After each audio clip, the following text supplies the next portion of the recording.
गुरु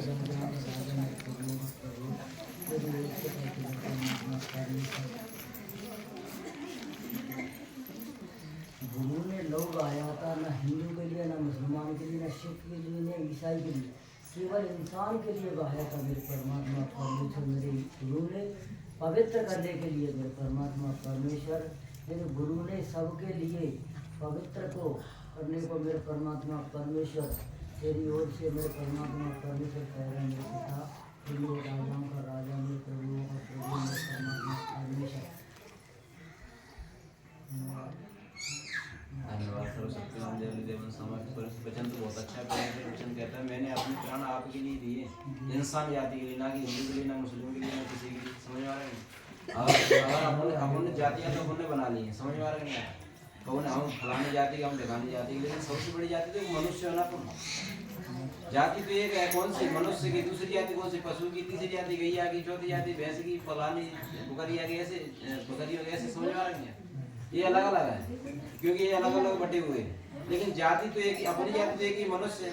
अगर ऐसे समझ में नहीं आ रहा तो एक एक हाथ काट के देख लो, खून काट के देख लो, एक एक जैसे निकलना कि नहीं निकलना। तो यही है सबसे बड़ी बात, यही कि अपन परमेश्वर ने बनाए और परमेश्वर ने अपने प्राण अपने ले दिया, उसने अपने प्राण हमारे और तुम्हारे ले दिए, क्योंकि हम पापी है और किसी न किसी को धोना तो पड़ेगा। तो इस धरती पे भी पाप फैला हुआ था, तो सब कुछ शराबत था। इस वजह से परमेश्वर ने अपने खून को देकर के सब बेटा और बेटियों के पापों को धो दिया है। परमेश्वर ने क्या कही थी पता है? मेरे बेटा और मेरी बेटी हो, जो बीमार होते हैं उनको वैद्यों की जरूरत है, जो बीमार नहीं उनको वैद्यों की क्या जरूरत है? हम क्या है? पापी थे, इस वजह से परमेश्वर की हमें जरूरत पड़ी। और ऐसे समझ में नहीं आ रहा तो इंसान कोई न कोई किसी पाप में फंसा हुआ है, मन से, वचन से और कर्म से। हर एक इंसान क्या है? पापी है। और परमेश्वर हम पापियों को छुड़ाने के लिए आया, ना कि जो अच्छे हैं वो तो अच्छे हैं ही, उनको क्या बचाना है। जो बेचारे फंस गए किसी न किसी उल्टे उल्टे चीजों में, कोई किसी न किसी, कोई कर्जे से दबा हुआ है, किसी न कैसे, कोई बीमारी से दबा हुआ है, कोई विपत्ति से, कोई कलेश से। और ये बीमारियां, विपत्तियां, कलेश दुख आते क्यों हैं? कुछ न कुछ अपने परमेश्वर की मर्जी से अलग किया। समझ में आ रहा है क्या? कुछ न कुछ अपन ने परमेश्वर की मर्जी से अलग किया है, इस वजह से दुख अपने जीवन में आ रहा। और यही तो पाप है। परमेश्वर इसी पाप में से निकालने के लिए आया है। धन्यवाद परमेश्वर का।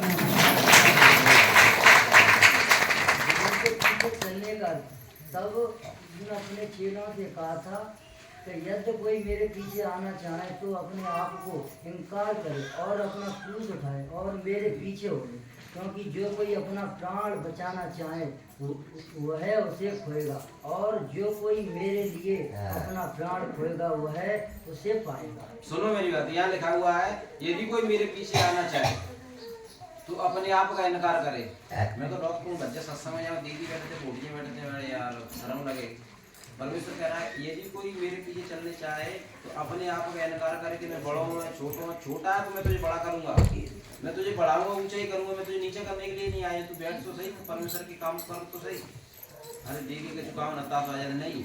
परमेश्वर कह रहा है अगर यदि कोई मेरे पीछे चलना चाहे तो अपने आप का इनकार करे और मेरे पीछे आए। जिस तरीके से मैंने भारी जुआ उठाया वो भी मेरे भारी जुए मेरी तरह और मेहनत करेगा, तो जिस तरीके से मेरा नाम बड़ा हुआ है उसी तरीके से उसका नाम भी बड़ा होगा। सुनो मेरी बात, जिस तरीके से मैंने बड़े बड़े काम करे, परमेश्वर ने कही तुम मेरे बेटा और मेरी बेटी, तुम विश्वास कर लो तुम मुझसे बड़े बड़े काम करने पाओगे। लेकिन कब करने पाएंगे? जब परमेश्वर के पीछे चलेंगे तब, जब बुराई से दूर रहेंगे तब, जब चुगलियों से दूर रहेंगे तब, जब पाप से दूर रहेंगे तब। धन्यवाद परमेश्वर का।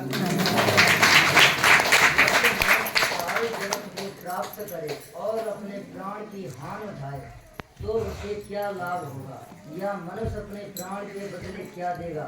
सुनो मेरी बात, इसमें लिखा हुआ है अपन ने चलो परमेश्वर से दूर है, पाप से अपन ने बहुत कुछ कमा लिया, करोड़ों रुपया कर दिए दीदी, बहुत सारी संपत्ति कर दी, लेकिन अपने पास परमेश्वर नहीं है।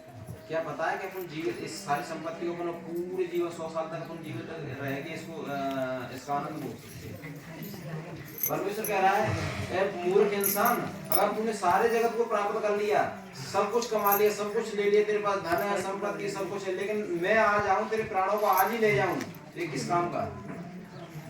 सबसे ज्यादा पैसे नहीं, परमेश्वर की खोज करो, क्योंकि परमेश्वर कहता है तुम मेरे धर्म और राज्य की खोज करो, दुनिया की हर एक वस्तु तुम्हें पीछे पड़ के मिलेंगी, आज नहीं तो कल मिलने को वाली है। क्योंकि परमेश्वर ने आज ऐसे मैच फिक्स होता है ना भैया, आज तो भारत पाकिस्तान का मैच हो रहा है और फिक्स है ये टीम जीतेगी, उसी तरीके से परमेश्वर कह देता है तुम्हारा मैच तो फिक्स है, तुम तो बिल्कुल फिक्स हो, बस मुझे बने रहो, बढ़ाऊंगा तो मैं आज नहीं कल, लेकिन बढ़ाने वाला तो मैं खुद बढ़ाता हूँ और मैं आपको आज नहीं तो कल बढ़ाऊंगा। धन्यवाद परमेश्वर।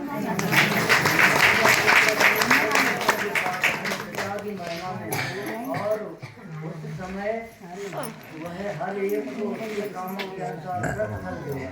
मैं तुमसे सच कहता हूँ कि जो यहाँ खड़े हैं उनमें से कुछ ऐसे हैं कि वे जब तक मनुष्य के पुत्र को उसके राज्य के आते हुए ना देखेंगे, देख लेंगे तब तक मृत्यु का स्वाद कभी ना देख सकेंगे। धन्यवाद परमेश्वर।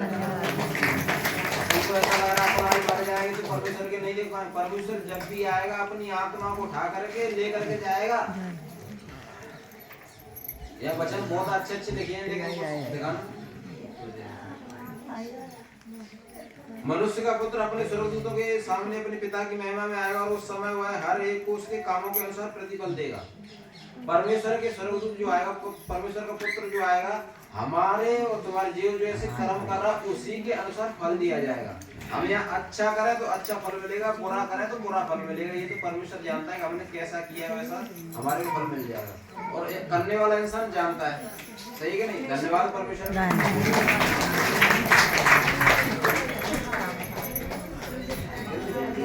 क्या हो गया बीच में? जल्दी जल्दी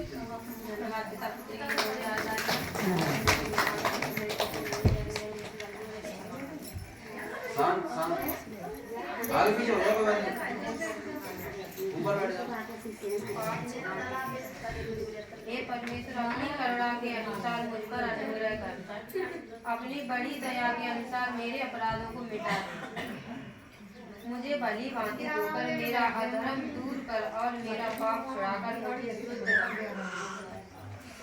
मैं तो अपने अपराधों को जानता हूँ और मेरा पाप निरंतर मेरी दृष्टि में रहता है। चाहे अपन को जैसे समझ आती तब से अपन ने पाप किया, बूढ़े हो जाए फिर अपन को ध्यान रहता है कि मैंने क्या क्या किया है, तो अपन अपनी आत्मा में प्रार्थना कर सकते, परमेश्वर तू मुझे मेरे पापों से निकाल।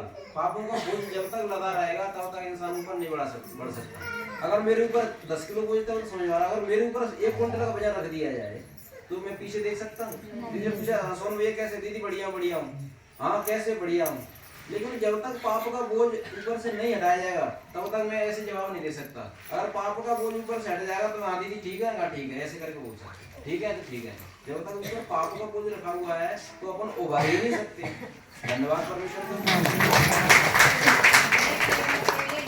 पाप किया और जो तेरी दृष्टि में बुरा है वही किया, ताकि तू बोलने में धर्मी और न्याय करने में निष्कलंक निकले।